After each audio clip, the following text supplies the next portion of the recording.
Good afternoon. Welcome back. This video is going to talk about Session 2 for Operations Management.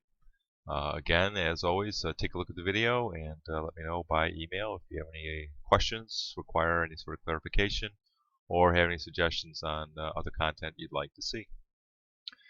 So, a little bit of a review of last time. We talk about the primary drivers of operational change. So, we think about, how do you make decisions? What sort of data drives your decision-making process? So you think about it as you're going to monitor customers, you're going to look at response time, decision-making processes, communication, bureaucracy, and then rules, policies, and handbooks. Monitoring customers is known as VOC, or voice of the customer. So obviously this is a big deal. This is very important. And a lot of companies sometimes lose their way because they fail to consistently monitor the feedback of their customers. Because honestly, as you all know, without your customers, who's paying the bills? Who's walking in the door, taking part in your products or services, and then ultimately paying your salary? So, response time, as far as cycle time, how do you measure cycle time? If you're running a call center, how long does the person wait on hold before the phone gets picked up? If you're running a warehouse, how long does it take for the customer to get their products? If you're delivering a service, maybe a doctor's office. How long does a patient have to wait to make an appointment? Do they have to wait a day? Excuse me, wait a week? What are your plans? And then to me, one of the keys in this whole process is using data for decision making. So a lot of people can get away with, especially if you're a smaller organization, you can get away with just calling the shot. Don't need to use data. I know what I'm doing. I'll make the decision. But in general, especially larger organizations, or like a lot of you folks are involved one way or the other with different medical organizations, directly or indirectly, you need to use data. How do you make the right decisions without data? And then communication. One of the things we've talked about in different seminars in the past has been communication overload. In my youth, prior to the creation of emails, if you got 2-3 pieces of paper a day as far as some sort of written communication, that was typically average for me. But now in the world of emails, I would typically see 100, 200 emails a day. And in that pile of emails, there's probably a lot of content that is of almost no value. There's some of it that's of some value, but not critical. But some of it's probably pretty important. And how do you weed those out? How do you get to the vital few pieces of information that you really need? Bureaucracy. And it's interesting, we have bureaucracy followed by rules, policies, and handbooks. And typically what I've found is that bureaucracy is in the eye of the beholder. So if you're the person who thinks it's a good idea, it's a rule or a policy. If you're the person who thinks it's a bad idea, it's just bureaucracy. And so part of the time we need to make sure we understand why we're doing certain things. Are certain rules in place just because we've always done it that way? Or maybe the reasons they were in place are no longer necessary? I worked with an organization one time. They made copies of reports every month. This certain financial report was distributed to 27 different people. What we found out after a while was, excuse me, of the 27 people, about 8 of them didn't even work for the company anymore. We were putting them in inter-office mail, and wherever they ended up, who knew? But probably somebody just threw it out, or maybe somebody took over that job and they grabbed the mail instead. But so you want to make sure you understand why you're doing what you're doing. Just because you've always done it a certain way doesn't mean it always has to be done that way. Again, a lot of you are involved with medical businesses where you have government policies and procedures that you have to follow. Well, then by all means, that's just part of the game of doing business in that space. So keys to success, the best practices: winning financials, winning with customers, winning innovations, winning people, and winning strategies. And I'm trying to emphasize here that I believe that the success starts with a winning strategy. How do you know if your financials are good? How do you know your money is going in the right place? Obviously, if you're making money, that's a good thing. But are you making as much money as you should be making? I worked with a client one time who was making a lot of money. But the interesting thing was, at the time, the market was just a great time for that market. That company's competitors were actually making much more money than the first company, because the bottom line was it was just a good time to be in that business. And because the first company wasn't making as much money proportionally to their competitors, the competitors had more money to invest in people, processes, new technology, etc. So when over time things kind of caught up with the first customer, or the first company, sorry. Winning with customers, again, what do your customers consider winning? Is it low price, great quality, great cycle time, some combination thereof? Are you in alignment with whatever your customers want? And then innovations. Some companies are in a mode where they do a certain thing and they keep doing a certain thing well, and that's what their game plan is. Other companies, it's all about what's the next new thing? What's the next new product? What's the next new innovation, service, or what have you that I can bring to my customers? And then people. Do you have the right people behind the team? Do you have the right organization? Do they have the right skills? You can look at some simple analogies and used the example before about giving haircuts. Well, if you have a bunch of great barbers, you got a good company. If you have a bunch of people who can't cut hair, well, then maybe you need to invest in training or different members of the organization. But then finally, it all leads back to what are your key strategies, and are you in alignment with your customers and on down the line. Remind you, last time we talked about the SOCA, the strategy of operations, and your competitive advantage. And this is kind of, again, the chicken and egg sort of thing. Is your strategy in alignment with your ability? If you can do a certain thing extremely well, and your strategy is to bring a different type of product to the market, well, you're not in alignment. And then conversely, if you have a great strategy, but you don't have the capabilities, technical or people-wise, to pull it off, again, you're out of alignment. So first and foremost, your SO and your CA have to be in alignment for you to be successful. And then all the other decisions, the company strategy, the marketing, finance, and then the 10 decisions of operations management have to be in alignment. Again, you can see each one of the pieces, you can imagine how that might work. And then you've got levels of strategy and planning. You've got your company strategy, different business units. If a company's large enough, you might have different business organizations.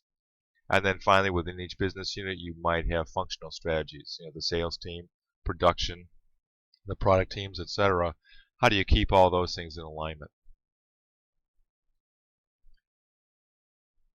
Last time we also talked about the strategies and issues associated with the product or service life cycle.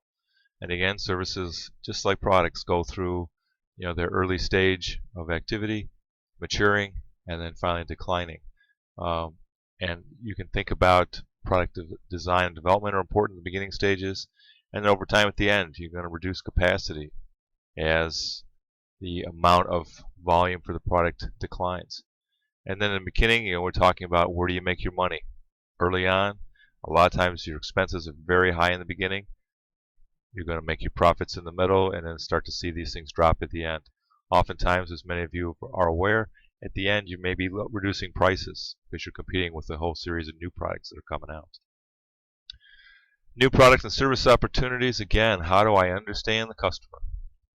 I have economic change, socio and demographic change, technological change, political and legal change, and market practice, professional standards, suppliers, and distributors. So a large part of this is tied to what's changing in the world. Before, a classic example is always the horse and buggy versus the car. Did you understand the customer? Maybe you understood the customer who bought horses, but you didn't understand the technological change that was coming and what that was going to mean. There's a lot of products you can think of over the past that, somebody stood up and said, oh, customers don't want cars, they want horses. They've always wanted horses, they'll always want horses. Well, you don't want to be on the wrong side of that market transition. And then obviously things like political change, legal change. Obviously with this year's elections, we're seeing some political change. You can say good, bad, or otherwise, but nonetheless change. And the thing I always think about, though, is when you think about foreign situations, foreign countries where the government changes, and then one day you've got a government that's supportive of an industry, and the next day they come in and they go, nope, we're not doing that anymore. So again, things can change. What's that change going to do to you? Is it an opportunity, or is it a crisis that you have to somehow mitigate the risks associated with it? So, process. There's my friend, the boss of Littlefield Technologies, the upcoming simulation. So, process strategy. The importance of process strategy. A large number of people within operations management really believe that it's all about the process. Obviously, you have to define the right product, you have to define what your customers want, the right pricing strategy, the marketing strategy, but within the operation, it's all about process. How do I optimize the process? How do I improve the process? How do I streamline the process? By now, you should be well underway reading the goal, and you'll see a lot of that in the goal as far as how do you improve in the characters in the book, how do they improve the strategy. And again, operations management comes down to, what are your strategies? How do you keep everything in alignment? It's interesting because a lot of times you'll see organizations where they have a certain strategy, but they're going off doing different things in the operation, not because that's aligned with their strategy, but because in theory it's the best thing for the overall organization. So, for example, purchasing. Typically within the world of purchasing, it's always better to have lower costs. But maybe that's not in alignment with your strategy. Maybe you want higher costs because, well, you don't want higher costs, but you'll have to accept higher costs because maybe your primary strategy is one of top quality as opposed to low cost. When we think about leadership, again, the concept here is treat everything you do as a process and then manage the process. And this is the idea of how do we drive the organization by process, one step after the other. Here's an example of an operations mandate, SLT, obviously a senior leadership team. These were some of the goals of the organization of a client that I worked with, and really talked about simplify, continuous improvement, customer focused, execution excellence, and then obsess over product superiority. And you can see some of the different decisions of operation management associated with this. But you can see that clearly some of the things, execution excellence is really tied to process. If I don't know how I'm doing things, how do I know to put a consistent process in place? So the whole idea here is that you can see the link between a typical organization's goals and operations management. Lean rules and process. Another thing you've seen, I don't know if many of you have seen this at your organizations, but a lot of the clients I've worked with have done this. They talk about lean rules.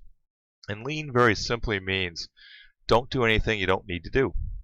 So, in other words, if I need to build a product, get all the material out there that I need, make sure I have the right tools so that right in the middle of building the product, I'm not running off to the store or some supplier to get lost inventory or replacement parts or whatever. So the idea is I want to structure everything. So this is all tied again back to process. I want to have the process defined. I can go step by step by step. And then when I'm done, I can look back at the process and go, hey, what am I doing different than the process? And are those steps that I can eliminate, simplify things? And then can I have the employees do the work? And the employees, some of the great successes I've seen have been when the employees have gotten involved, because they in general understand the process and some of the ups and downs of overall getting the product or service delivered that management sometimes does miss. Process improvement. This is a interesting comment here. Stop obsessing over Six Sigma. I've worked with clients who were heavily into Six Sigma, and what they found was the goal for perfection, reaching that last the sixth nine or whatever, the 5 nines, trying to get to that last little fraction of a percentage of quality. Oftentimes the costs go up exponentially.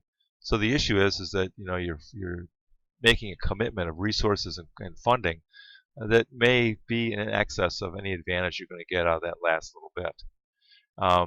I've seen one of the slogans I saw one time was shoot for progress, not perfection. And I've seen that in organizations where, because the given process that was being considered was not perfect, they wouldn't go to it, even though it was replacing a process that was far worse.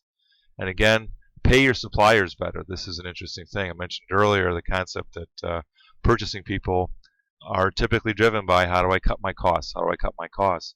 But a lot of times your suppliers, if your suppliers aren't up to the game, if they're not delivering top quality, you're not going to be able to either. So again, it's how do I make all these pieces come together and work together overall for the goals of the organization. Process management, as far as how do I improve the process over time, really comes down to sticking to the basics and then ensuring that what you're doing adds value to the customer. In other words, are there things that you're doing in your process that don't add value? Really, why are you doing them? Unless there's some law or regulation that says you have to, challenge that. Ask why. Operational factors affecting process alternatives. So the concept here is you have a proposal. Again, as part of your overall goal to continuously improve, someone comes up and says, hey, I want to take this certain process and change it to something else. These are some of the factors that might affect these. Flexibility, technology, cost, human resources, quality, reliability. So if you look at various aspects of the new alternatives, you really want to look at it and say, how does this compare to what I do today? So cost, for example, I might sit there and say, hey, I've got a new lower cost process. But is the quality just as good? Do I have the people that can make that happen? Is the system or the process going to be as reliable as what I have today? So again, all these things have to be considered when you're looking at implementing a new process. Questions again, how does it eliminate steps that do not add value? Will the process win orders? Ultimately, again, tying it out to your ultimate customer. How is this thing going to make a difference? Customers are going to be happier. They're going to tell their friends you're going to get more business. Or customers are going to give you more business or more repeat business. How overall is this going to, any change to your process going to make for a better situation for your customers, and then hopefully a better situation for you? Tools for process design, you've probably used a few of these. The idea of flow diagrams, process charts, time function process mapping, and workflow analysis. The whole idea is a graphical presentation that talks about here's step 1, here's step 2, over here is step 24, and all these other steps have to happen first. How do you organize that, and how do you simplify it? Capacity is the next section of the presentation. What is capacity? When you go into the simulation, it's all about capacity, thus the name, capacity simulation. So the whole idea here is capacity. You take inputs, you create outputs. If it's a service, you take your people, your customers, you create haircuts, for example. Or if you're building cars, you take all the raw materials, all the different piece parts, add labor, put it together, and deliver the completed goods. So again, how do you do this? If you're running a business, if I, to use the car example, if I have an order for 100 new cars going to a certain dealership, what's my capacity? Is it going to take me a day, a week, an hour? I don't know. I have to understand what my capacity is. Similarly, if I go back to my tried and true haircut example, if I have 5 customers walking in the door, do I have 5 chairs open? Do I have 5 barbers ready to go? Or do I have a fewer number or too many? So do I have excess capacity or do I have not enough capacity? We think about planning at the bottom here in terms of time horizons. 1 year, 3 to 18 months, and less than 3 months. 1 year is more long-term, or greater than 1 year is more long-term. Am I going to add equipment? Am I going to add a production line? Am I going to expand the building, or am I going to buy a new building somewhere? 3 to 18 months might be adding simple equipment, adding shifts, maybe adding subcontractors. And short term, well, that's really tough. Short term a lot of times is things like adding overtime, moving demand about. But short term, I can't buy new equipment. I can't hire a bunch of people and train them, especially if it's a high-skilled workforce, in less than 3 months. But the whole idea is, what are my immediate reactions to something? So if I'm running a restaurant, if all of a sudden I find out I'm going to have a big influx of customers that night, I can call ahead and say, ask the people who aren't working if they wouldn't mind coming in for a little overtime. So things like that. The importance of capacity, obviously, it's a balancing act. What's my goal? If I'm going to be delivering on time every time, then I look at it and go, well, I better have enough capacity. In some cases, if on-time delivery is number 1, I may want to have excess capacity, so I can handle those little increases, the upticks and the dips in the demand. I can just handle that easily. Again, what's my strategy? If my strategy is low cost, maybe I'm going to run a little tighter because I don't want to invest in equipment and facilities and salaries of people because I don't want to have excess capacity laying around. So again, all goes back to your fundamental strategy. Special requirements for making good capacity decisions, it's all about the forecast. Doesn't matter what I do today, except for the fact that that provides data for the future. Think about the wintertime here with the snow. Do I need a snowblower? Well, depends on the forecast. Is it going to snow? How much is it going to snow? Do I care if it snows? Maybe I can just buckle down and stay home. But the whole idea here is I want to make sure I need to understand my forecast.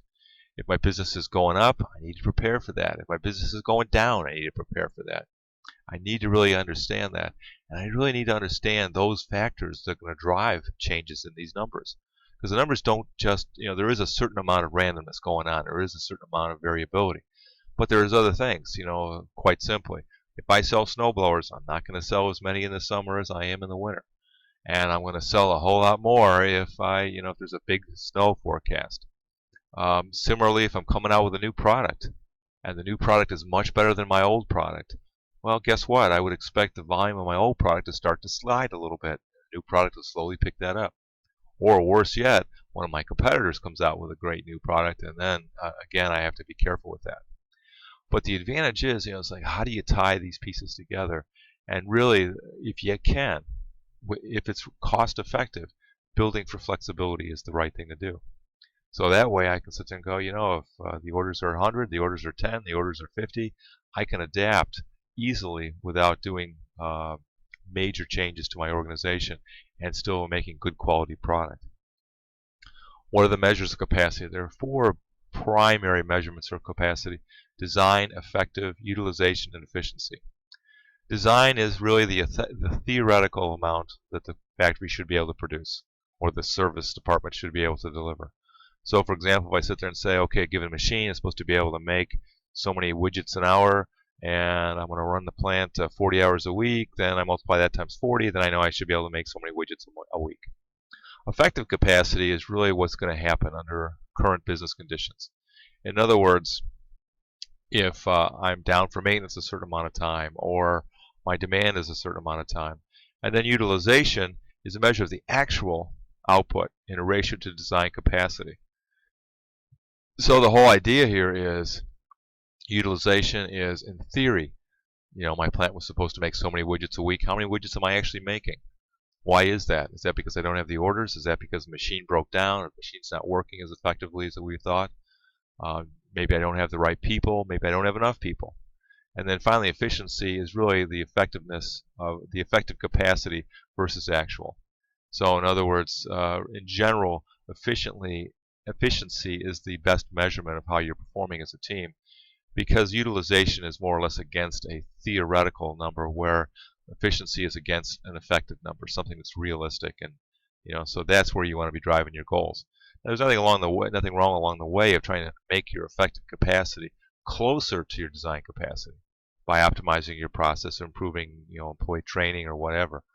But again, efficiency in the short term is the appropriate guide in general. Capacity planning. Capacity can lead demand, I can lag demand, or I can straddle demand. You can see the 4 charts here. Anytime I have the beige area, that means I'm losing money. In the upper left, I've got more capacity than I need. Every so often, like when the lines cross here, at this point, my capacity exactly matches my demand. But then I put in more equipment and I get more demand going forward. So the whole idea here is if I can step this up and down regularly, then by having smaller triangles, clearly this triangle here, I've got excess capacity for a whole lot longer. Well, I got what I needed in year 3, just like I did here. I ended up with the same capacity. This little white box here is money that was not lost by having excess capacity. In this case, I've got capacity that lags demand. Here I was always meeting my demand. I never had a beige box or triangle underneath the line. So here, and I do that because I had excess capacity. Here I'm lagging demand. In this case, I wait until I guarantee that I have more demand than I can handle. Then I go buy a machine. But when I do, I just meet the current demand. So in this case, I'm losing money because I'm losing orders. These beige triangles are where I've got orders I could fulfill, but I'm not doing it because I don't have the capacity. Then I have something called straddling, and here you can see that sometimes I'm above the line, sometimes I'm below the line, but again, I'm trying to optimize a little bit. And you're going to see some of this, and again, ties back to your strategy. What way do you want to drive things going forward? Are you always going to have the capacity? You're always going to meet that customer demand? Or are you going to be lower cost, where sometimes the demand is going to exceed what you can deliver? The capacity planning process, I forecast the demand. Again, the foundation for everything is a good forecast. I figure out what I need. I develop alternative plans. This suggests that I don't have enough capacity. Evaluate the different plans, select the best one, and implement it. And again, I've got quantitative and qualitative factors going into this decision process. Quantitative, again, the numbers. What's the cost? What's the demand? What's the effective capacity of the organization? And then qualitative. Do I have the skills? Can I quantify what's going on as far as my skills of my team? How do I match it? What happens if I don't have the capacity for the demand? I can make staff changes. If I have too much demand, I can ask people to work overtime. If I don't have enough demand, I can say, hey, you want to take a day off? Adjusting equipment. I might buy additional equipment, or I might sell equipment. I might improve my methods to increase throughput, or again, like I said, allow flexibility. Maybe something that can only build on one machine can now be built on 2 different machines. Redesign the product to facilitate more throughput. If you look at my process, again, back to my process. If I look at my process and go, step 3 is always more difficult. Let's analyze why that is and maybe change the product or the service to simplify step 3 so that I can get more effective capacity. And then bottlenecks. What are my bottlenecks? If I sit there and I walk through the process. In the business, this is typically called walking the line, and you see this in the goal. So a bottleneck, so I can walk along, I can see where I've got machines sitting idle, and I can see where I've got machines or people, just working their tail off trying to keep up. That's probably my bottleneck right there. And then finally, outsource. For a lot of folks, it's a dirty word, but if you have more business than you can possibly handle, bring on a partner, someone who can cover some of your demand, and maybe that's something that they handle your demand during peak seasons, and then you break off the contract during other times of the year. So it's all a balancing act. Utilization and capacity is all balancing. So do I have sales, the cost of goods sold, profit, capacity versus inventory, receivables, payables, borrowing, bank covenants? So all these factors are tied together and trying to balance, should I add capacity or not? And so hopefully some of these things will be part of your decision process during the simulation. So conclusion, I want to reduce inventory and operation expenses. I want to increase throughput. If I can get more product out with the same capabilities, why not? I want to manage these constraints. I want to know what my break-even and my profit zone are.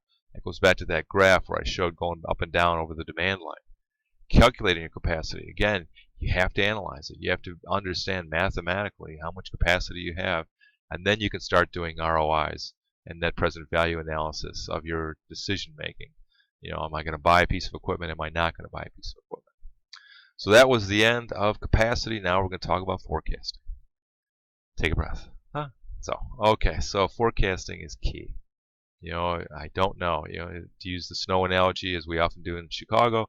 Apologies to those of you not in the area. The whole idea of, if I get the salt trucks out ahead of time, if I have a solid forecast. If I don't, I waste a lot of salt, I waste a lot of overtime and a lot of equipment, work hours, chasing something that doesn't exist. So what is a forecast? It's the idea of how do I predict something that's going to happen in the future. And this drives all of your business decisions, your production, your inventory, your people, your facilities. The problem with current forecasts is, how do I do things? Think about if you have a product, especially a lot of times like in the food industry or the medical industry, you have a product with an expiration date, and you build too much, and the product that you have doesn't sell by the expiration date. Now you've got all kinds of lost product and waste. It ties up working capital. If you've got excess inventory, the inventory may not be what you think it's worth, and then capacity may not be used efficiently. So how do you do this? You have to focus externally. I worked for companies where they did forecasting based on the floor, and the floor didn't forecast based on customer potential sales or market estimates. What they did was forecast based on the feed they were getting from the company group that was just upstream from them. So essentially they were looking at the internal department loads that they were giving rather than the external customer activities. And this is where you've got to do this because, again, these internal perturbations within the organization can go up and down and drive things, but overall, it's the customer numbers that are going to drive things. So you have to be watching this. You have to be evaluating and listen to it and then lead your way through the process. Reality is, forecasts are typically only 65% accurate. This comes from some of the supply chain management metrics. Orders are typically 20% filled imperfectly. I'll get that right. We think about orders, getting the incorrect order. It happens. And again, to different industries, it's going to vary. Hopefully in some of the more critical industries like medical and the like, less likely. But in some others, it's more often. Inventory, $1.2 trillion stockpiled in the supply chain. The estimates are actually higher now. Markdowns on 30% of the merchandise sold. I don't know about you, but I've worked with companies where they had sales quotas. And so if you waited until the end of the month, generally you could talk the salesperson down and get a good deal. So who in their right mind in the industry who had any understanding of what was going on was going to buy in the first 27 days of the month? Nobody. The problem was that the company drove that behavior within customers, encouraged it because it became a well-known fact that they had great discounts if you waited to the last second. Of course, then the company's processes were driven to the wall. Everything was, going crazy, and then people are looking out the window for the first 27 days of the month. So it's not something you really want to do. And then new products. This is a biggie. 75% fail to meet expectations. That's a big number. And the numbers I've seen are consistent with that. So you have, everybody has the great new product coming out the door. It's going to save our world. It's going to, blow the customer. He's going to just blow his mind and knock the competition off the floor. And blah blah blah blah blah. It's going to be low cost, top quality, etc., etc., etc. And we're going to deliver it next June. Well, if you think about it, a lot of times that next June thing is the thing that gets people. You sit there and you go, well, we met the quality goal, and it looks pretty good, and well, the customer's going to like it, but we're going to be 3 months late. So again, the variability that you see in products is how much can you really get out of this new product? Are the forecasts? Because if you think about it, the new product cost, the new product delivery date, the new product customer impact, the new product competition impact, those are all forecasts again. Again, I can't guarantee that those things are going to happen. So again, the importance of forecasts applies even in the new product space. So how do I do forecasts? I look at historical data. I have what's called intuitive prediction, which is basically what a lot of companies use. You get a bunch of smart people in the room and or the boss, and they get in the room and they go, okay, I think it's going to be this many, and that becomes your forecast. But again, why is it important? We've talked about that. It's going to directly affect your bottom line and control your inventory overall. When I have these little markers on here like hints, that's because it ties out to the simulation, something to consider. So forecasts, economic, technological, demand, very common approaches for forecasting.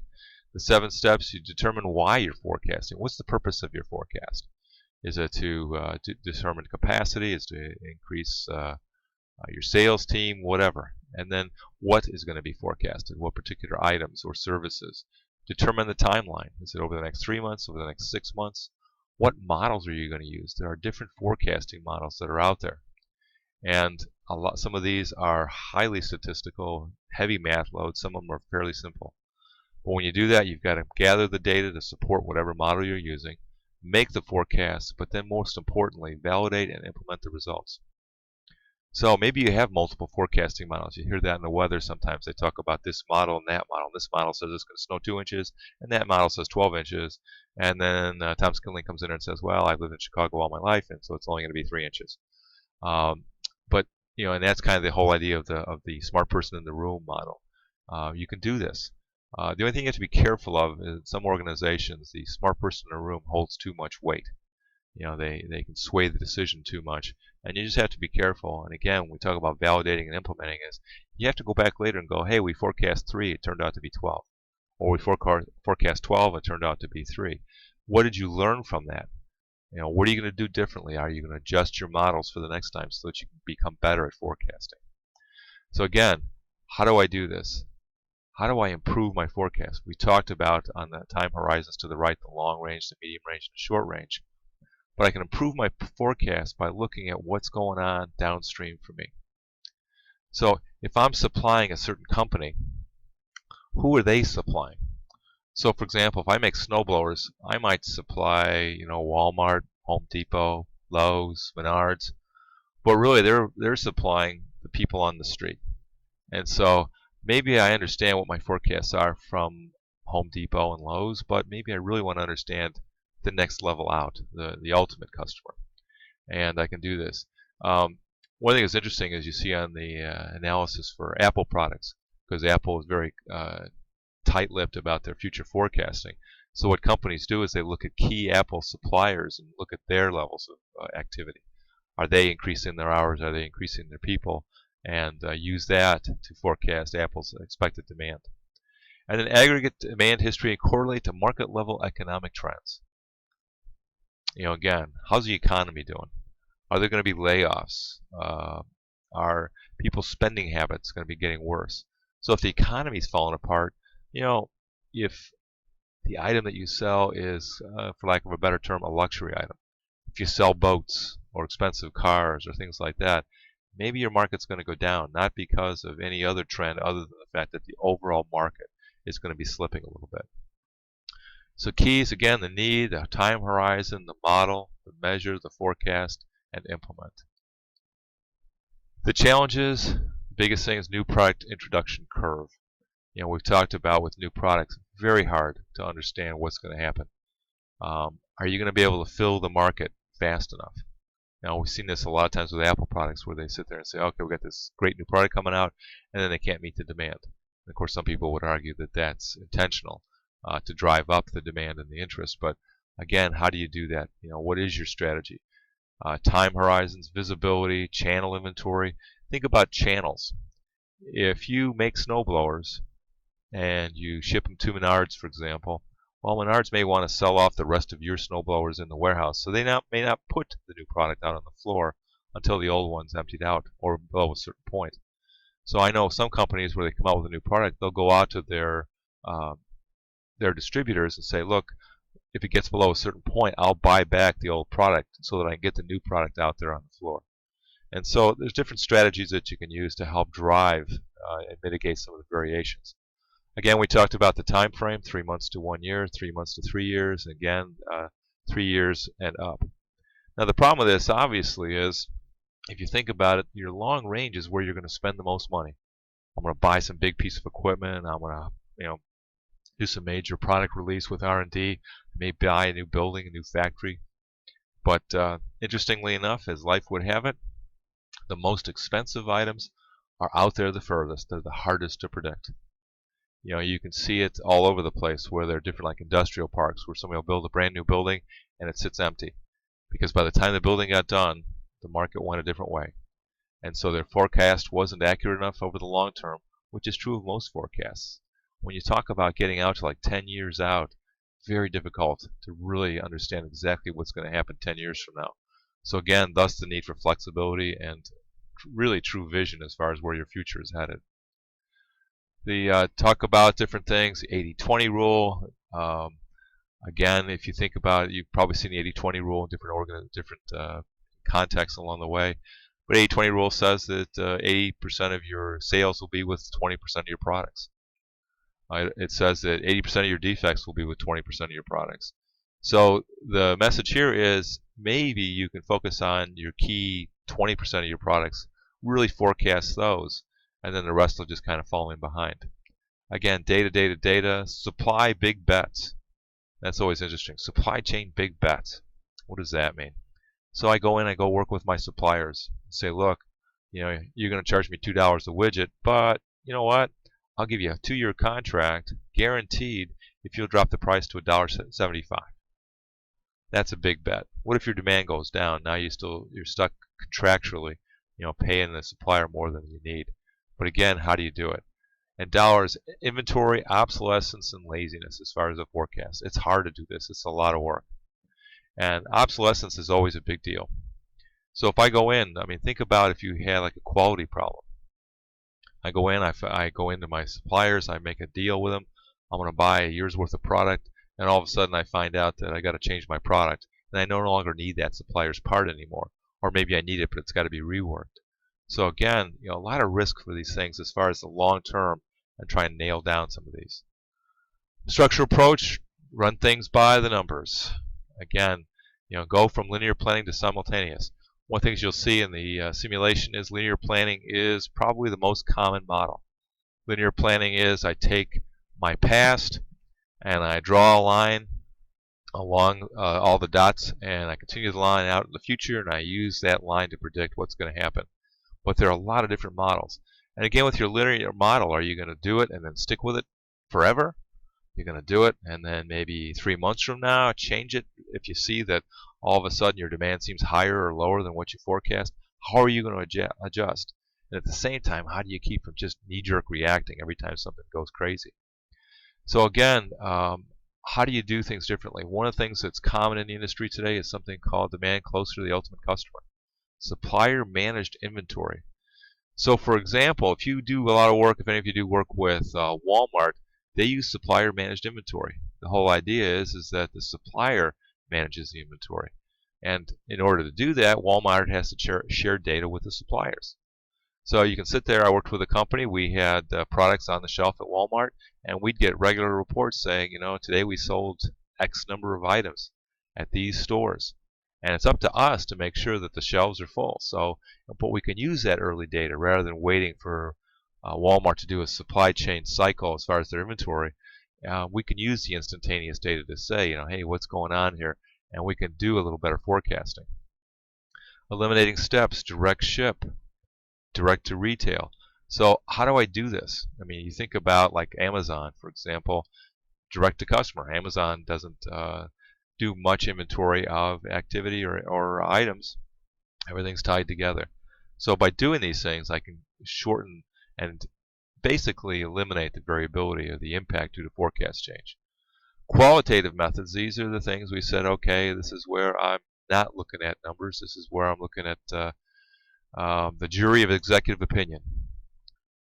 So again, jury of executive opinion, this is all the bosses, all the people that have all the members of the senior leadership team get together and put their heads together and come up with a forecast.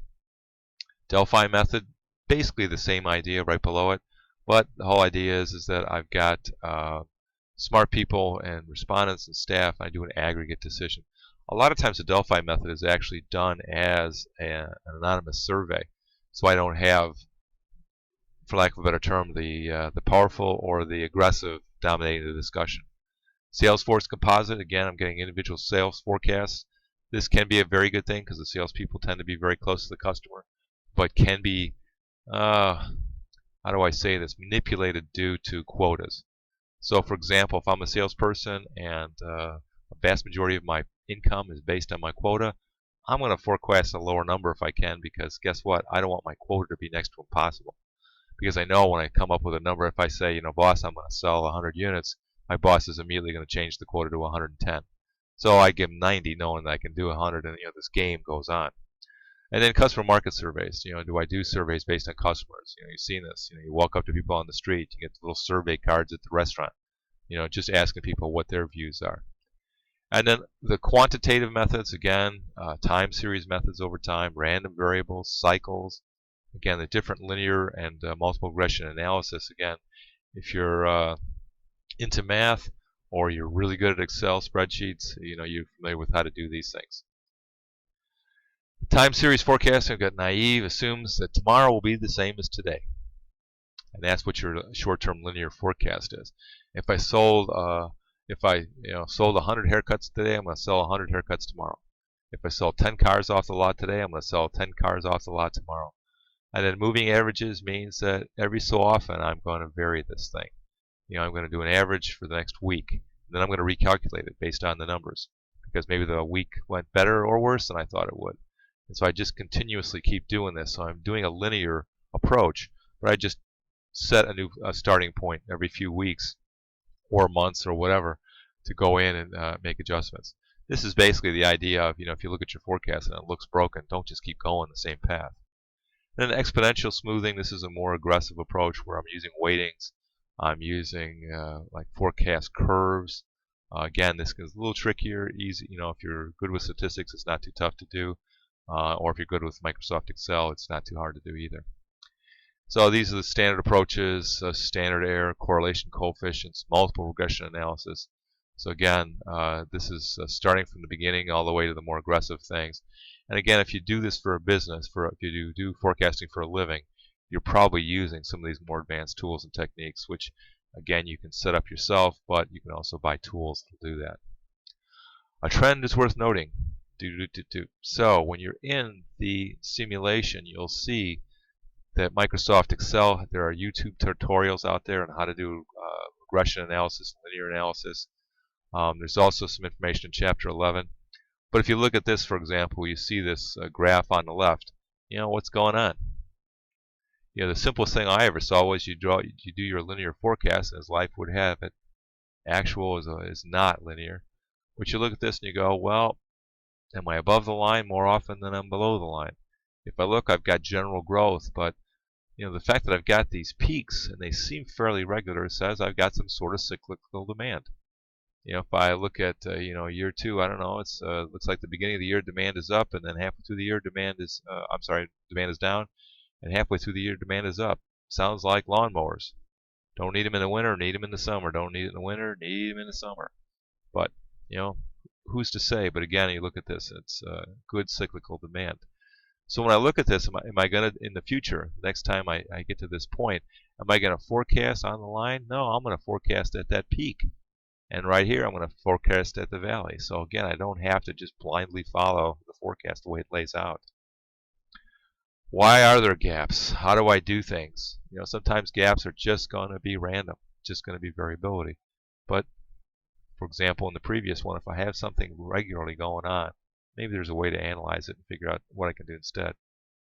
So again, you know, understanding the importance of forecasting, how it drives a lot of your decisions in operations management. And so today we covered all of these pieces, a large chunk of the activity, specifically capacity and forecasting, is going to tie out to your efforts with the simulation. So hopefully you picked up a few ideas here, hopefully some thoughts. And then again, as always, let me know if you have any questions or suggestions. And always out here by email or phone. So have a great day, and talk to you next time.